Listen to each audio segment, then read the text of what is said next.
formed as a group to promote the restoration and maintenance of the Jen Jensen landscape features located here in Evanston. We have remarkable examples of Jen Jensen's work here in Evanston. We have the Shakespeare Garden, which is the very first Shakespeare garden done in the country.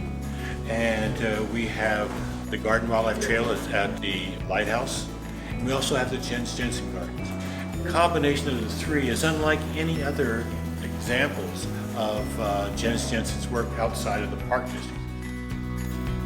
Trying to raise awareness of the Jen Jensen Garden down at Harley Clark on the lakefront at Lighthouse Beach, because it's a beautiful example of the council ring and integrating the gardening into nature, and then you have the lakefront as a backdrop. So I think a lot of people will enjoy learning these 3 or 4 different places that we're going to. Oh, this is a great event. We have Bob Grese, who is an expert in Jen Jensen, and he's here speaking. We have over 110 people that signed up. They're watching the movie The Living Green by Carrie London, who has offered to allow us to use that film. And then we're going to go tour 3 gardens that are within a couple miles. We'll go see the Shakespeare Garden, then Bob will explain Mahoney Park Garden, Jen Jensen Garden in Kenilworth, and then we're going to go to the Harley Clark Jen Jensen Garden. Well, we're taking the buses now to 3 of the Jen Jensen's gardens. Shakespeare Garden first, where actually my wife and I were married. Plants.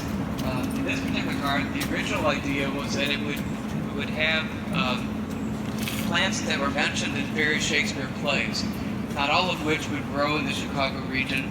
And so he basically challenged the Evanston Garden Club to experiment and to test out which plants they could grow well here, some of which might have been mentioned in Shakespeare's plays, but not necessarily all of them. There are a couple of signature Jensen features. The hawthorn trees at the end are things that he used in almost all of his landscapes. Bob Grese, who is obviously an expert on Jen Jensen and all the history of the Shakespeare Garden, is not only telling us about how it came into existence, but the philosophy behind the aspects of the landscape and the construction, which I find incredibly interesting. These are all people who are interested in Jen Jensen, because this is Jen Jensen Day, and I'm super impressed that this crowd of 150 people are so compelled to learn more about Jen Jensen and enjoy his gardens that they would come on this tour. Shakespeare Garden in Evanston. I think it's amazing.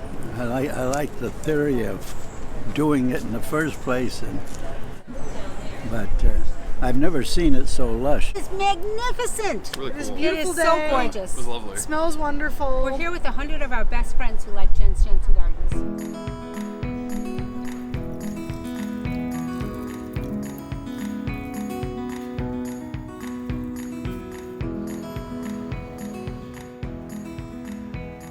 We're in Mahoney Park, which was designed by Jen Jensen back in the mid-1930s.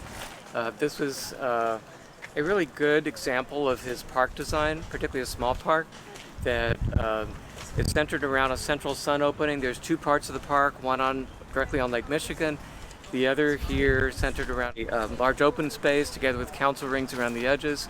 And it's kind of a classical Jensen park with the path leading in the shadows around looking into the sunlight. And it's just still a very vibrant park that's maintained a lot of its integrity over the years. Hi, I'm Bruce Johnson, and this is Mahoney Park that you see around you, and it was my grandfather, Marshall Johnson, who worked extensively with his father-in-law, Jen Jensen. And then on this side there are 3 council rings, 2 full circle council rings on that side that are at the corners, and as I mentioned, those are places where he thought you should sit down. Everybody would sit around the circle at the same eye level.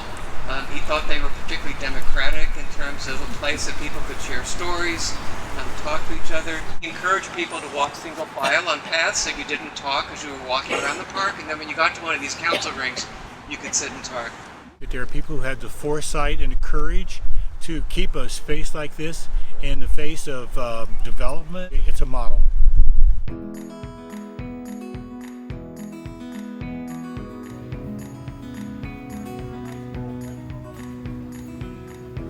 We're at the Harley Clark estate that was created by Jen Jensen back in the 1920s.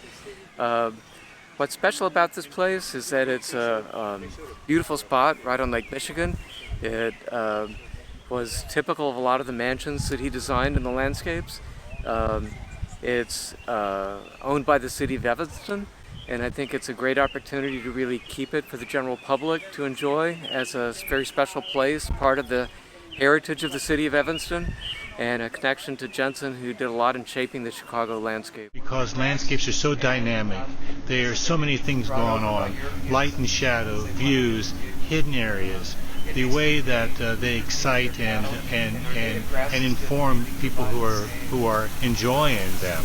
So it's really great to be able to understand not only the flora but also the structure, the stonework, the paths, that kind of stuff. Features are the council ring, the view of the lake, and how he has the trees draped around it. That kind of, he always liked to have a clearing. We are at the Clark Mansion, and it's absolutely exquisite. I am Bruce Johnson. I'm Jen Jensen's great-grandson. I've never been here before, and it's absolutely spectacular, and I'm very appreciative of the individuals who are trying to save this place and renovate it. To have Jen Jensen's name live on means a heck of a lot to our family.